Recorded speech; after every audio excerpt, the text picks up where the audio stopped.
Bueno, otro vídeo de esos que te gustan, tú ya sabes quién eres.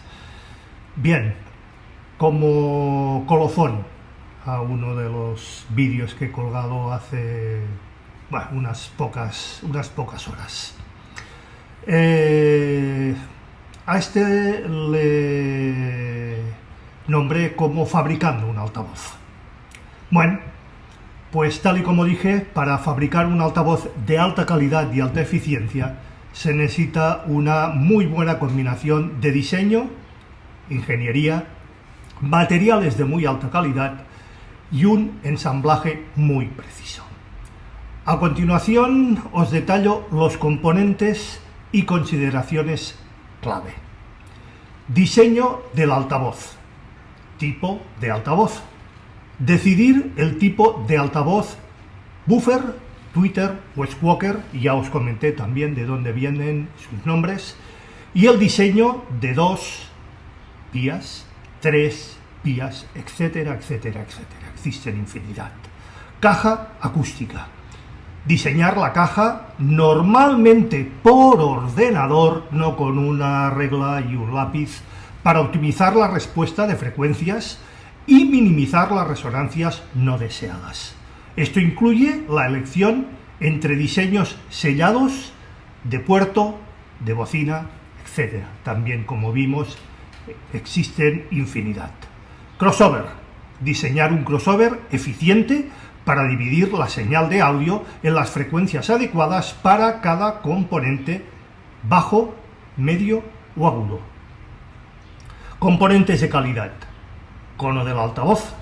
Selección de materiales como papel tratado, Kevlar, polipropileno o fibras de carbono, diamante incluso en algunos casos, que ofrecen diferentes características de rigidez, amortiguación y características sónicas y de dispersión.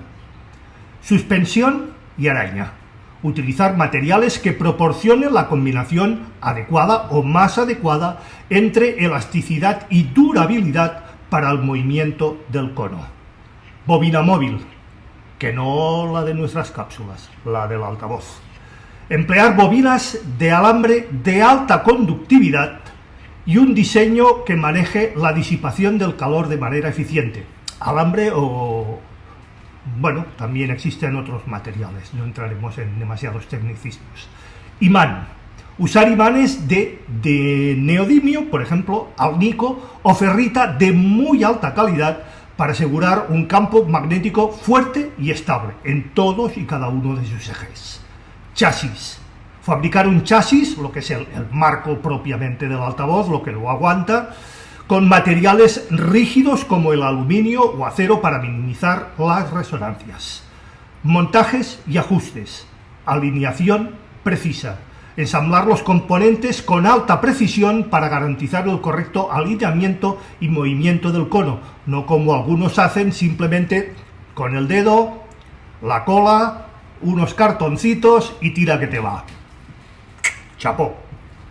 Calidad de construcción. Asegurar un ensamblaje robusto y libre de vibraciones o resonancias no deseadas. Pruebas de calidad. Realizar pruebas de calidad muy exhaustivas, incluyendo mediciones de respuesta de frecuencia, distorsión armónica total, el THD que todos conocemos, en este caso de los altavoces, y pruebas de resistencia para garantizar que el altavoz cumpla con los estándares deseados e incluso con normas de homologación. Consideraciones adicionales. Diseño acústico. Tener en cuenta factores como la dispersión del sonido, la directividad, para mejorar la experiencia de escucha de estos altavoces.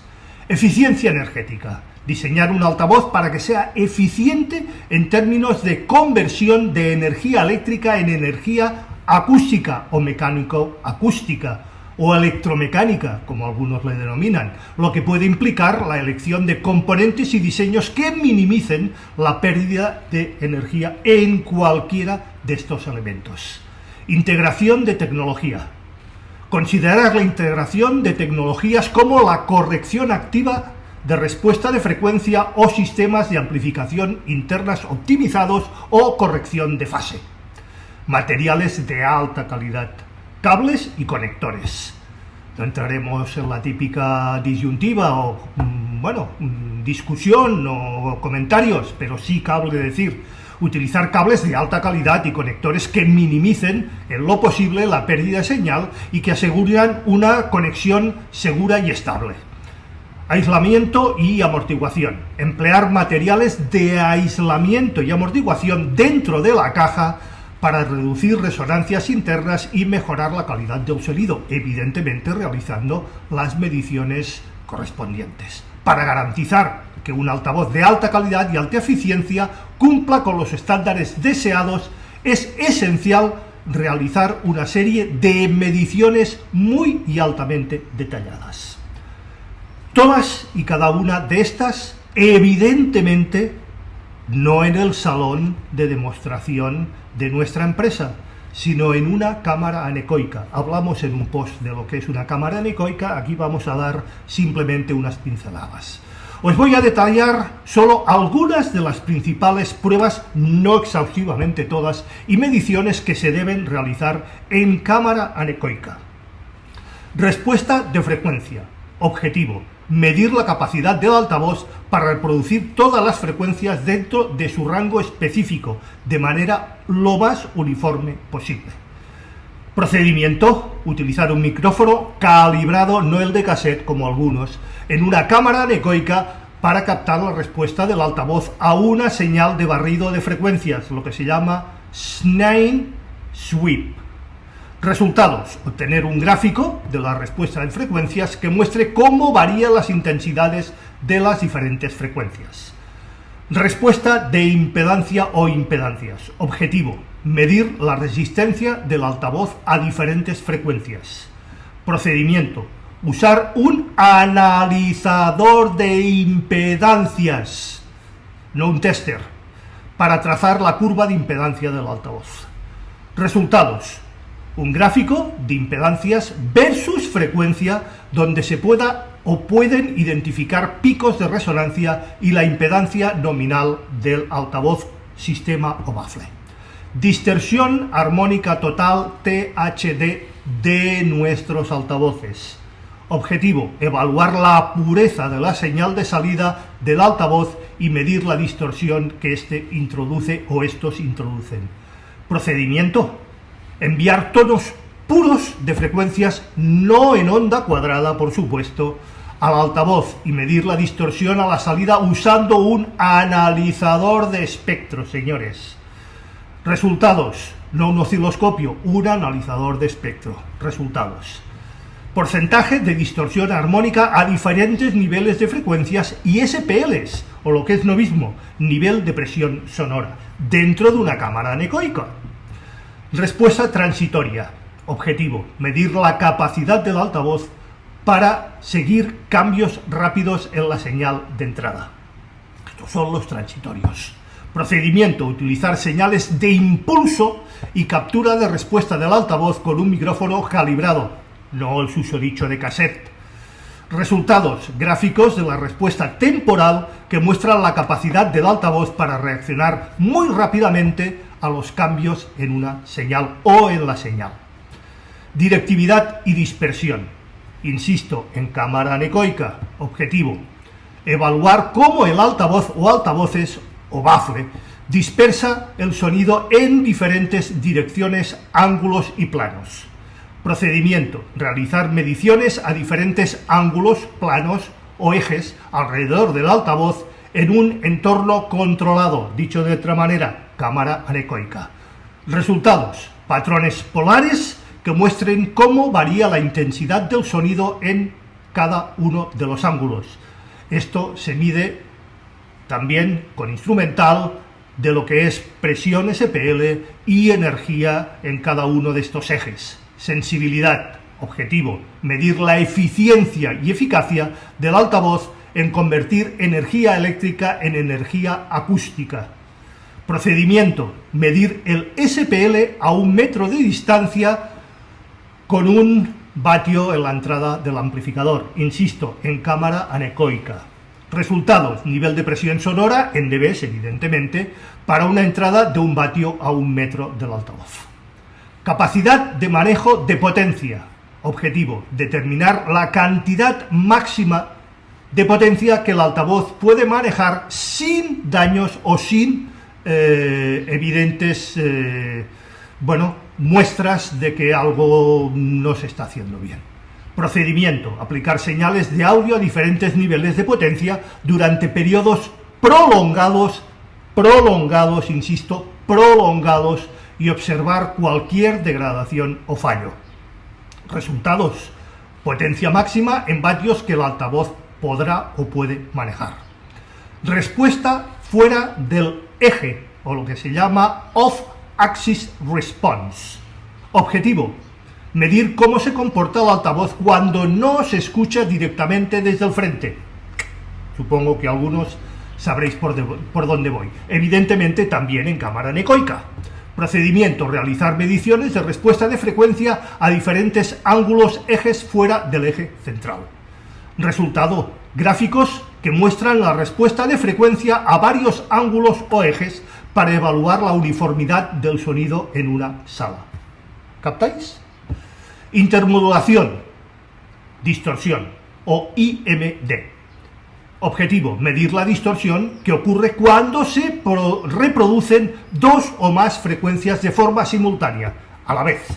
Procedimiento: enviar dos tonos o más de prueba de diferentes frecuencias y medir los productos de la intermodulación. Resultados: porcentaje de distorsión de intermodulación a diferentes niveles de frecuencia y, por supuesto, niveles de SPL. Pruebas de durabilidad y confiabilidad. Objetivo: asegurar que el altavoz funcione correctamente bajo condiciones de uso muy prolongado y o extremo. Procedimiento: someter el altavoz a ciclos de temperatura y humedad, pruebas de caída y reproducción continua de señales de alta potencia. Resultados: confirmación de la durabilidad y fiabilidad a medio y largo plazo. Realizar estas mediciones proporciona una comprensión detallada del rendimiento del altavoz, evidentemente, con los papeles, como a algunos les gusta. Si no están los papeles, no existen. Bueno, la muerte no está en los papeles y por supuesto que existe. Esto asegura que cumplen con los estándares de calidad, eficiencia deseados y correspondientes también a homologaciones. Cámara anecoica, también hablamos sobre ella, pero repasemos. Una cámara anecoica es un entorno controlado diseñado para eliminar las reflexiones de sonido, creando un espacio ideal para realizar mediciones acústicas muy y extremadamente precisas. Características de una cámara anecoica: paredes, suelos y techo absorbentes. Materiales: generalmente recubierto por cuñas o paneles de materiales absorbentes como espuma acústica, fibra de vidrio o lana mineral, que están todos ellos diseñados para absorber el sonido y minimizar las reflexiones. Bueno, vuelvo a insistir, no como algunos que venden materiales absorbentes, refractarios, trampas de graves. Ponte esta, pon la otra, pon 1000, pon 2000, pon 3000, y contra más me compres, muchísimo mejor. Adelante, señores, chapó. Forma: las cuñas suelen estar dispuestas en ángulos específicos, dispares, para maximizar la absorción del sonido y evitar la formación de ondas estacionarias. También hablamos sobre ellas. Aislamiento de vibraciones, montaje flotante. Todas las cámaras anecoicas están aisladas físicamente del resto del edificio para prevenir la transmisión de vibraciones y ruidos externos. Base de suspensión. Todas las cámaras anecoicas tienen una base suspendida o flotante para reducir las vibraciones del suelo o adyacentes. Tamaño y forma. Dimensiones. El tamaño de la cámara debe ser más que suficiente para permitir mediciones precisas en cualquier longitud de onda y libres de interferencias. Generalmente son muy grandes para evitar la proximidad de superficies o las superficies absorbentes. Forma: el diseño de la cámara puede ser rectangular o trapezoidal, incluso con algunas formas muy dispares, con consideraciones muy específicas, medidas para minimizar reflexiones y resonancias. Importancia de la cámara anecoica en la fabricación de altavoces. Mediciones precisas. Respuesta de frecuencias. La cámara anecoica permite medir la respuesta de frecuencias del altavoz sin la interferencia de reflexiones, proporcionando datos altamente precisos sobre cómo el altavoz reproduce diferentes frecuencias, como hemos visto en todo lo anterior. Distorsión. Permite evaluar la distorsión armónica y otras características no lineales del altavoz sin el ruido de fondo o las reflexiones que podría afectar a cada uno de los resultados. Evaluación de directividad, lo que se llaman patrones polares. Medir cómo el sonido se dispersa en diferentes direcciones o patrones polares requiere de un entorno sin ninguna reflexión para obtener datos extremadamente exactos. Respuesta fuera del eje. La cámara anecoica facilita la medición de la respuesta fuera del eje del altavoz, crucial para mantener y entender su comportamiento en un entorno real. Calibración y prueba de componentes, comparación de componentes. Al eliminar las variables externas es posible comparar con extremada precisión diferentes componentes del altavoz, como conos, bobinas, suspensiones, filtros, gruesos de las paredes, tipo de material, etcétera, etcétera, etcétera, y evaluar su impacto en el rendimiento global de este. Optimización del diseño. Los datos obtenidos en la cámara anecoica ayudan, como no, a optimizar el diseño del altavoz, ajustando parámetros para mejorar la calidad y eficiencia. No como algunos, pongo el altavoz, lo escucho, me gusta, no me gusta, lo cambio, lo vuelvo a cambiar. Chapó. Procedimientos de medición en una cámara anecoica. Configuración de la fuente del sonido. Generador de señales. Utilizar un generador de señales para producir tonos de prueba puros, barridos de frecuencia o señales de impulso. Posicionamiento. Colocar el altavoz en una posición física, fija, muchas veces incluso flotante, y calibrada dentro de la cámara. Captura de datos. Micrófonos calibrados. Usar micrófonos calibrados y posicionados en lugares específicos para capturar el sonido emitido por el altavoz, bafle o transductores. Análisis de datos. Utilizar softwares de alta precisión y análisis para procesar los datos capturados y generar evidentemente los gráficos y documentación y estadísticas muy y altamente detalladas. Repetición y verificación. Constancia. Repetir las mediciones varias veces para asegurar la consistencia y fiabilidad de cada uno de los resultados. Comparación. Comparar los resultados con estándares de la industria y especificaciones de diseño de cada uno de ellos. En resumen, señores, una cámara anecoica es más que esencial y fundamental para obtener mediciones precisas y fiables en la fabricación de altavoces de alta calidad y alta eficiencia. Permite a los ingenieros y diseñadores evaluar y optimizar todos y cada uno de los aspectos del rendimiento del altavoz, bafle o transductor, asegurando que el producto final cumpla con los más altos estándares de calidad, eficiencia y fiabilidad. Bien, como habréis podido deducir, entiendo, cualquiera, absolutamente cualquiera, y entre ellos Crino y el señor de León, están en condiciones de fabricar altavoces, ¿cómo no? Acordaros de aquella famosa frase: hasta el más tonto fabrica bicicletas, y si no, chancletas. Nos vemos.